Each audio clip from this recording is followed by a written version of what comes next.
What's going on, everyone? Welcome back to an episode of WNN. I'm your host, Weaver Beats, and tonight we'll be talking about the music production news. In our first story tonight, we'll be talking about how Apple is bringing Logic to iPad, as well as Final Cut Pro. They'll both be available on May 23rd for subscription prices. Oh, no.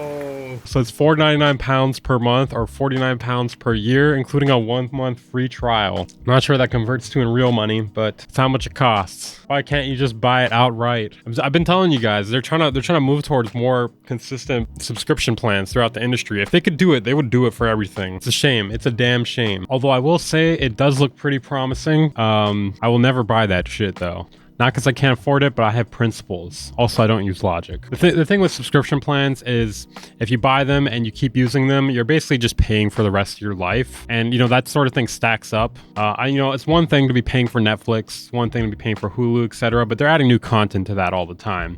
Are they adding new content to Logic Pro? No. Maybe once in a while. Maybe really very rarely once in a while. But you should just be able to buy it outright. It'll only be available on the A12 Bionic chip iPad models or later. And Final Cut Pro is only compatible with M1 chip iPad models or later. To make Logic Pro more iPad friendly, Logic has been adjusted to be used with multi-touch gestures, including pinch to zoom and swipe to scroll, among others. According to Apple, this will ensure that music making is a lot easier for users, as it always allows them to use the app more intuitively. It supports round-trip capabilities, making it easy to import and export between this as well as your computer. At least from what I could see here, it seems pretty decent. Looks like I got some mail from Unison Audio. Okay, so some of the news we'll be covering today, we'll be talking about things from Superbooth, NAMM's cooler cousin. So originally in 2016, ELEKTRON's Analog Heat was released and it had 8 analog distortion circuits within it. There was a second gen version in 2018 and they just came out with a new model called the Analog Heat Plus FX. Personally, I think that's not the greatest name. They probably should just come up with a new name, maybe Analog Heat 2 or something. I don't know. Plus FX is not, I wasn't even sure if this was an update at first or what was going on with it exactly. It's a new machine, costs $999. So you still have the analog distortion circuits, but there's also a variety of effects now as well too, including reverb, delay, chorus, warble, bits, compressor, and bass focus. All these effects can be reordered and you can save presets as well too. You have 512 slots. It has modulation options as well too, including LFOs, envelopes, features MIDI in, out, through, various audio outputs, as well as CV expression pedal input jacks. It's overbridge enabled. It also runs as a class compliant USB audio interface. And some of you guys may notice the shirt is back on my body and I am not under its control.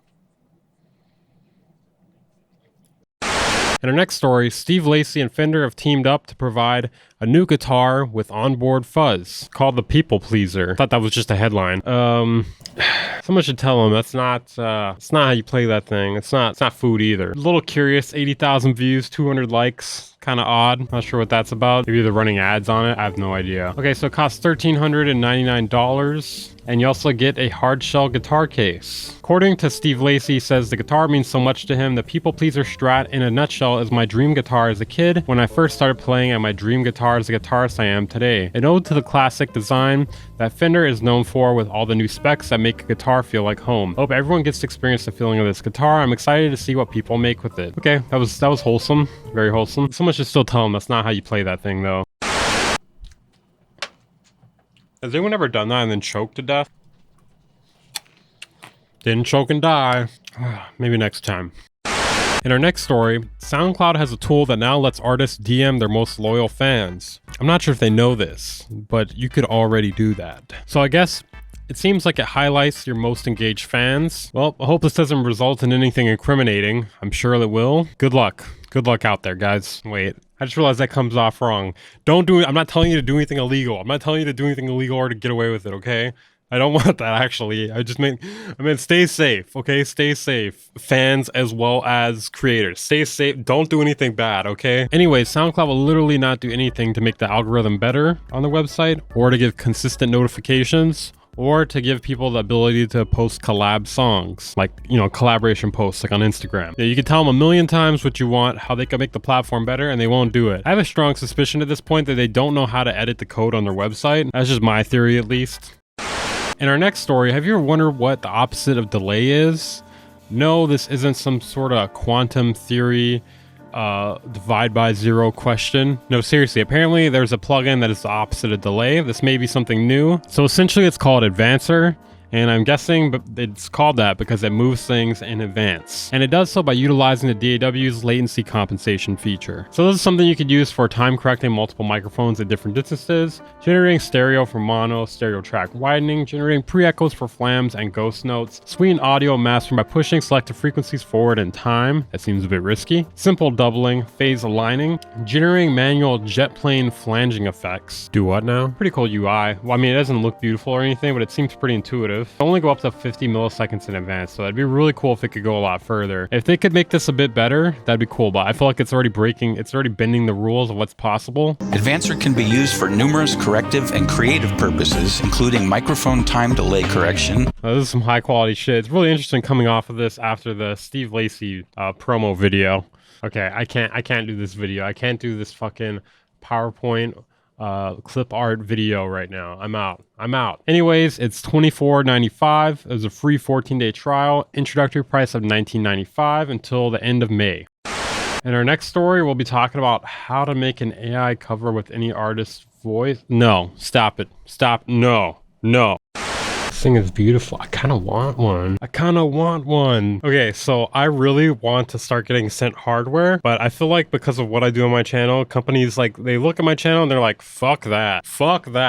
I am not wasting my money sending this guy something so he could potentially say it's ass. We're gonna be under the microscope here? No. So I decided I'm gonna turn up a new leaf, guys. This Arteria MicroFreak, it's looking pretty good. That new Unison audio plugin, mighty nice. You know what else looks good? Everything looks good. Send me shit. I promise this is not an act right now. Man, I swear if I got sent one of these, I would only say nice things about it. You know what I mean?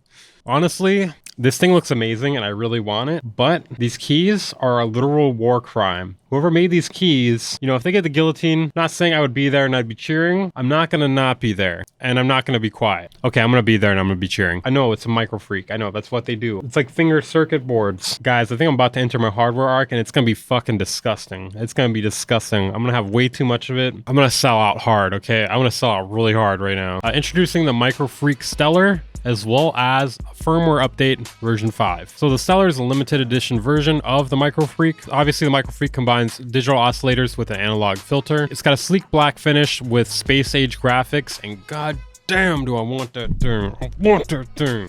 I'm gonna stop staring at this thing. We need to focus here. Focus, Weaver, focus. Apparently this one has new presets too. Oh man, stop it.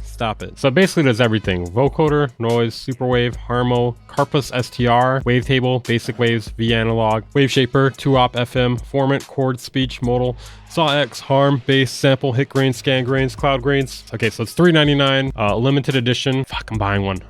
Ugh. Okay, anyways, they also have a firmware update. Introduces user sample importing, 3 granular engines, enhanced envelopes, keyboard random source, snappy envelopes, more presets. In our next story, we're going to be talking about a free clipper / limiter. You guys may know of Hornet. They make some pretty great plugins. I buy quite a few of their things. Now introducing the Magnus Lite. It's like one of those plugins where they have the full version, but you can get the light version for free, hoping to make you buy it. So it's a brick wall limiter and clipper plugin. It has a fixed threshold of -0.2 decibels though. Very interesting. Features both light and dark mode though. Promising.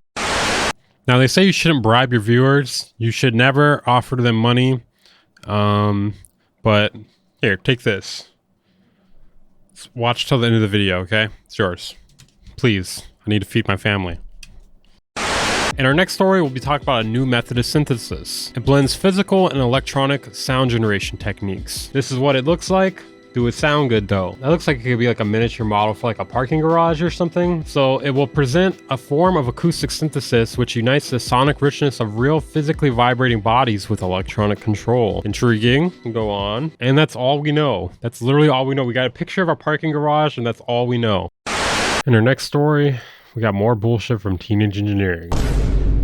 I know. How do they pump these pieces of shit out so fast? I don't know. So they're calling it the $1,300 dictaphone. There's definitely a joke there. Tape style device promises a rewarding man-machine experience. Is that like when I stick my dick in my CD drive? Something like that? Oh my fucking god. I'm really starting to have a problem with Music Radar. Okay, let's just read this here together, okay? And if you're thinking that means that the TP7 really is just a recorder, then you'd be right. But we do have to say that it is one of the loveliest looking recorders we've seen. Alright, how much are they paying you? I'll pay double. I'll pay double for you to stop doing this. So you can script through the audio, which is pretty cool. It's got 128 gigabytes of storage. I mean, I get the idea. It's just like, it's fucking expensive, man. Like, you can buy an entire line of Teenage Engineering products for like the price of a house. I mean, that's a little bit of a stretch. Maybe half of a house. You could buy a nice car or half of a house. A cheap house. Not a good house. Coming out this summer, and you best believe I'll be shitting all over it.